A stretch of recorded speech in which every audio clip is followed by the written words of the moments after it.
Fuck.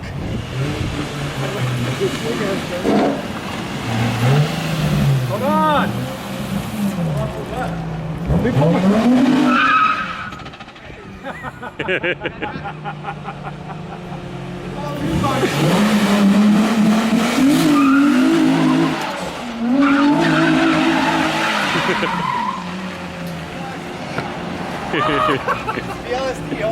You gotta go the other way. The other way.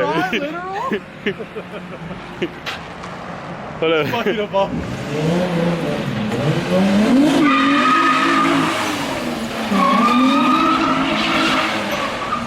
No, that's alright. That's alright. That's alright. You gotta weld it in. Hey, let's So it's open then. Yeah, it's open. It's open as fuck. It looks sick though. Yeah, it was both ways.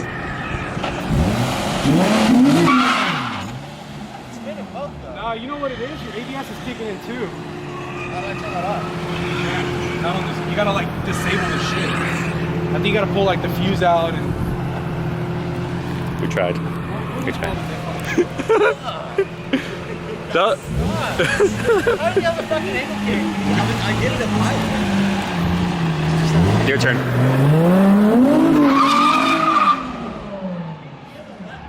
It's only one. It's only look at the look at the marks. Look at the marks.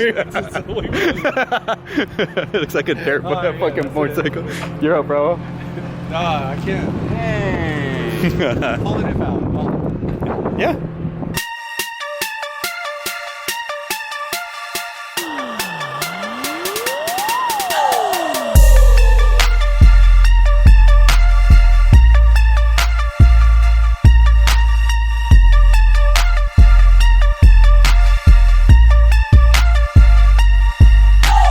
Is that how you got it now? I'm just gonna start just wrenching and brand new shoes? I don't wrench, I don't even want to be here. That's how you do this or what? Yeah. I'm trying to check the stretch on the rods. So why do you stretch them? Instead of torquing, we can stretch them. So before we torque the rod bolt, we measure it and we zero this thing out.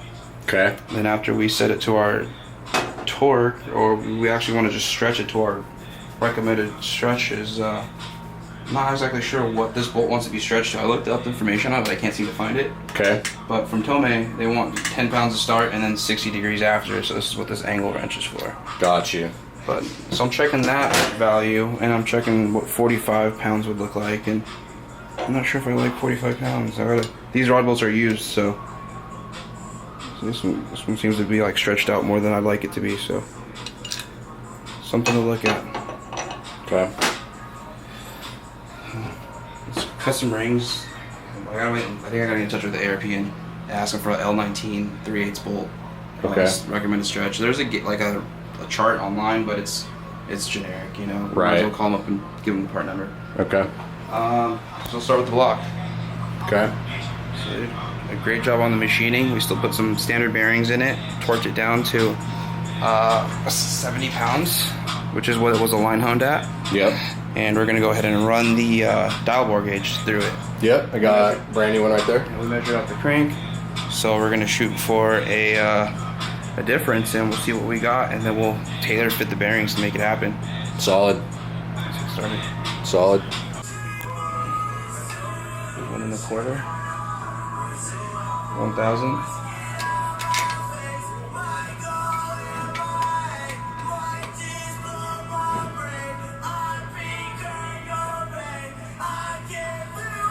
One and a half. Ooh. 1 1/2, yeah.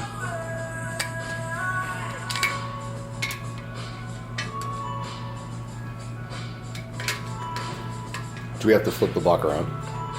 In a second. We still probably catch this fourth one. Oh, you can just take that off and slide it through and put it through. Okay, I got it. So we start out with standard bearings. Obviously torque this down to what it was line honed at, which is 70 foot-pounds. Andrew goes through, measures the crank all the way around. Nothing is, I mean, it's pretty rare for it to be always the same, right?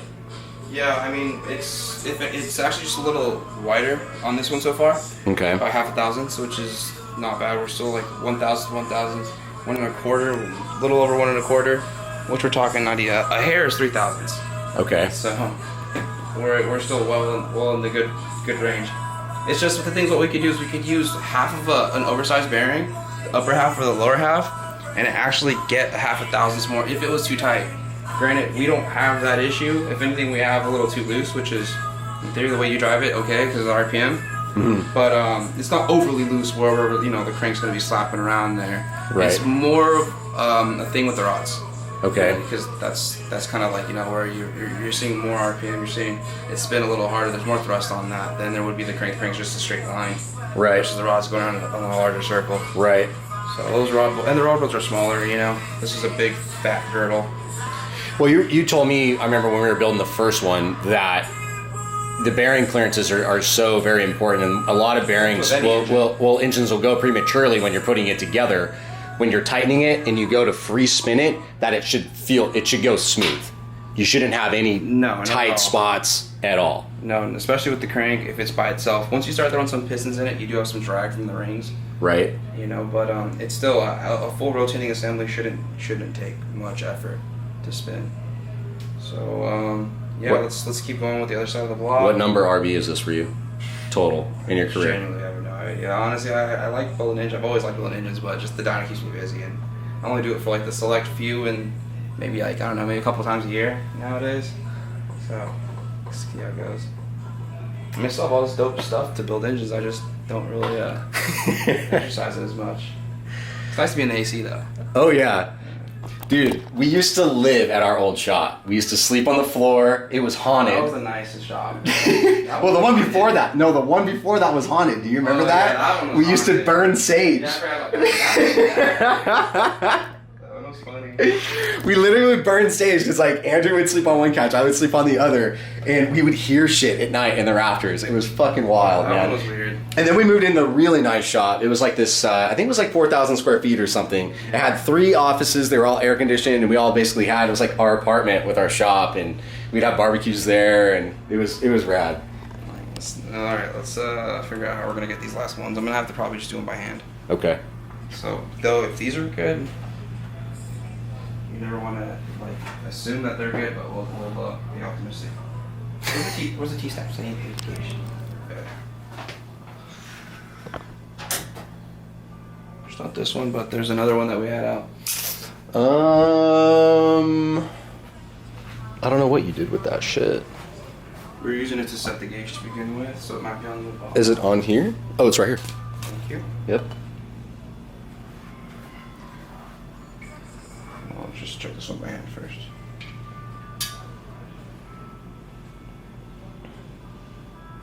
How long have you been building engines for? Actually, I started building engines before I did much else. So a long time now, but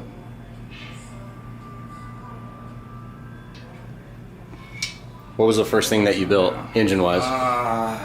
22RE Toyota, like the Tacoma truck. Before that? Yeah. What do you mean before that? Engine-wise? Yeah. GoPeds? GoPeds. Tweaking out on GoPeds? That was a really fun time. I had a GoPed. I had a Bigfoot. You want to get a port and polish, light and flywheel, break off each other too. That's how I kind of got into this kind of stuff, actually. We all start from somewhere, so if you're 12 years old and you're messing with your GoPed, you can be like this guy. Yeah, one day. You could have it all. This could all be yours. You'd be building 1,000 horsepower craziness. One day I want to build a 2.8 stroker. That's my dream. Dry sumped. That's my shit. I want 2JZ jet boat. Oh, I know a guy. I'm doing it. I know a guy. PSI Racing, shout out. It's NA 2J. Huge turbo. Does like 100 on the water. It's rad. So, you got everything numbered of what order everything needs to go in from Arlington. He did that for you. Sweet. He did that for you. Oh my goodness. Alright, let's get to work.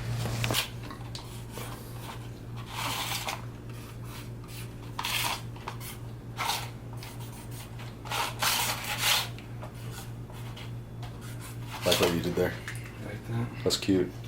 Okay. So, cool. So, we're gonna go ahead and take our rings and we're gonna open them up.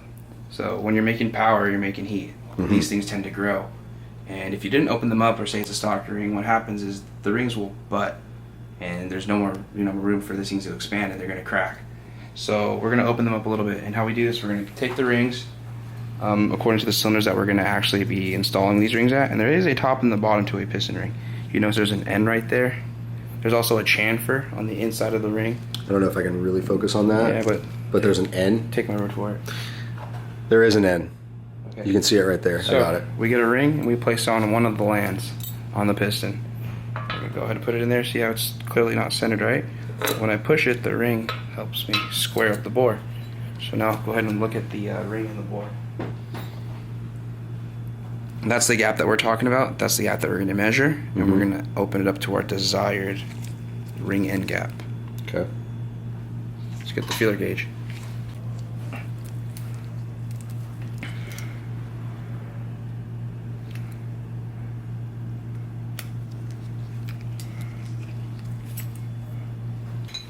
So, we're not really fancy. I don't have a nice ring grinder, so this does take some time, but it does get the job done.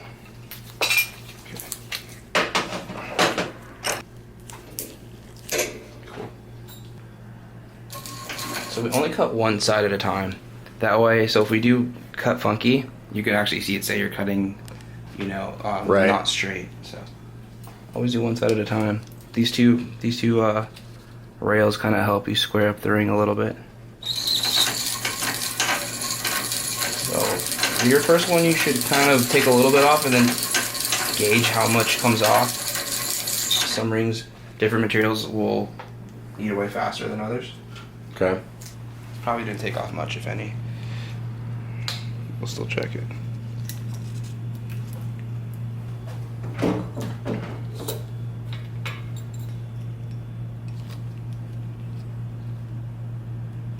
Yeah, still.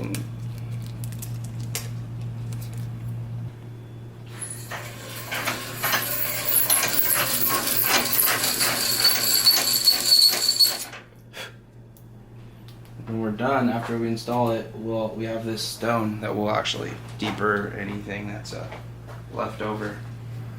Always feel it with your fingers, make sure you don't catch anything. Put it in there.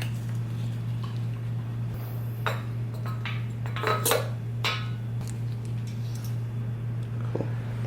Starting to open up. Now I'm going to set my target. And we'll go from there. See, so my target that I'm shooting for, I can't even fit it. So we need to go a little bit more. Yeah.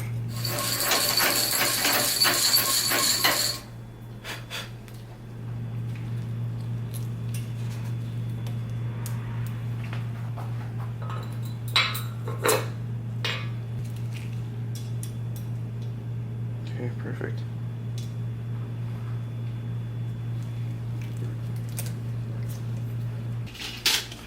And let's measure the end gap on the second ring.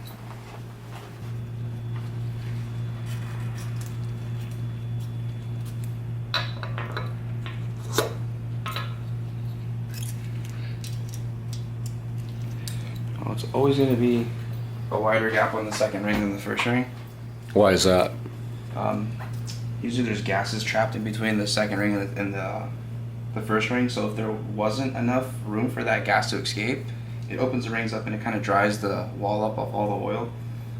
And that's also just to kind of, the second ring doesn't get as hot as the first one, so it really doesn't need that much, that tight of a clearance. Okay. The only downside of having too much gap is blow by. You know, there's always pros and cons to everything. Alright.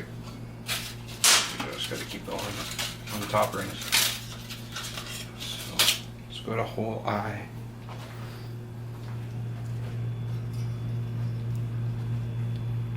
Why do you go? Are you just doing whatever order?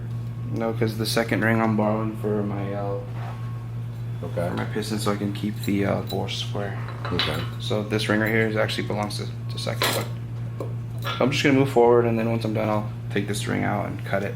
Okay. That's why this is tedious.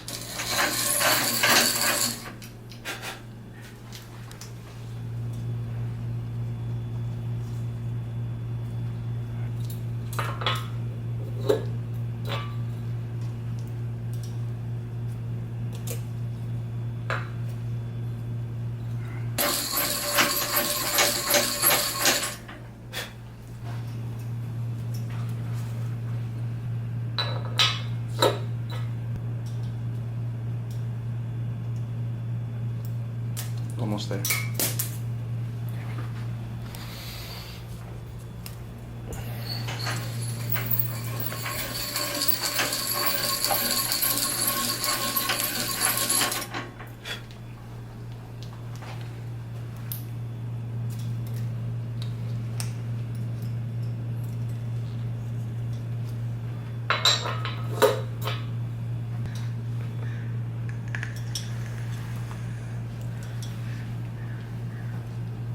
Crazy. What's that? Nah, just taking too little off at a time because I don't want to overdo it. I just thought that last cut would have had it.